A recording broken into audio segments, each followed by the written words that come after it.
غیبی امداد کا ایک واقعہ۔ تفسیر ابن کثیر میں ایک صاحب فرماتے ہیں کہ میں ایک خچر پر لوگوں کو دمشق سے زبدانی لے جایا کرتا تھا اور اسی کرایہ پر میری زندگی گزر بسر تھی۔ ایک مرتبہ ایک شخص نے خچر کرائے پر لیا، میں نے اسے سوار کیا اور لے چلا۔ ایک جگہ 2 راستے تھے۔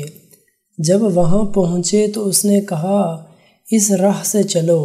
میں نے کہا میں اس راہ سے ناواقف ہوں، سیدھی راہ تو یہی ہے۔ اس نے کہا نہیں، میں پوری طرح واقف ہوں، یہ بہت نزدیک کا راستہ ہے۔ اس کے کہنے سے اسی راہ چلا۔ تھوڑی دیر کے بعد میں نے دیکھا کہ ہم یکا یک بیابان میں آ گئے ہیں جہاں کوئی راستہ نظر نہیں آتا۔ نہایت خطرناک جنگل ہے اور ہر طرف لاشیں پڑی ہوئی ہیں۔ میں سہم گیا اور وہ مجھ سے کہنے لگا ذرا لگام تھام لو، مجھے یہاں اترنا ہے۔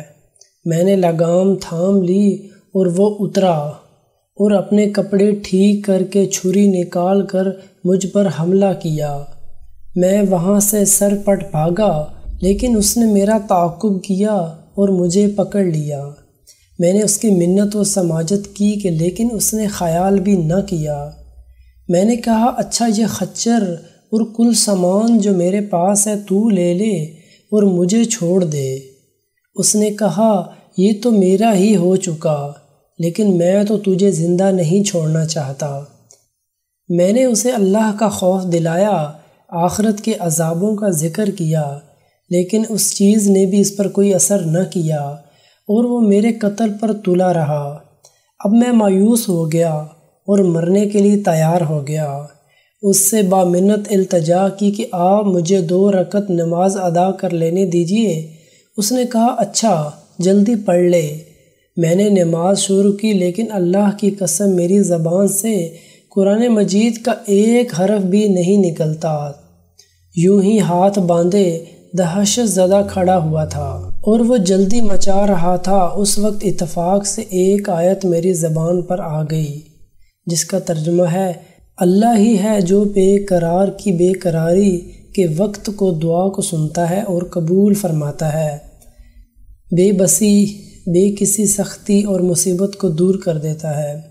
بس اس آیت کا زبان سے جاری ہونا تھا جو میں نے دیکھا کہ بیچوں بیچ جنگل میں سے ایک گھوڑا سوار تیزی سے اپنا گھوڑا بھگائے نیزہ تانے ہماری طرف چلا آ رہا ہے، اور بغیر کچھ کہے ڈاکو کے پیٹ میں اس نے اپنا نیزہ گھسیڑ دیا جو اس کے جگر کے آر پار ہو گیا۔ وہ اسی وقت بے جان ہو کر گر پڑا۔ سوار نے باغ موڑی اور جانا چاہا، لیکن میں نے اس کے قدموں سے لپٹ گیا اور کہنے لگا اللہ کے لیے یہ تو بتلاؤ کہ تم کون ہو؟ اس نے کہا میں اس کا بھیجا ہوا ہوں جو مجبوروں، بے قصوں، بے بسوں کی دعا قبول فرماتا ہے اور مصیبت و آفت کو ٹال دیتا ہے۔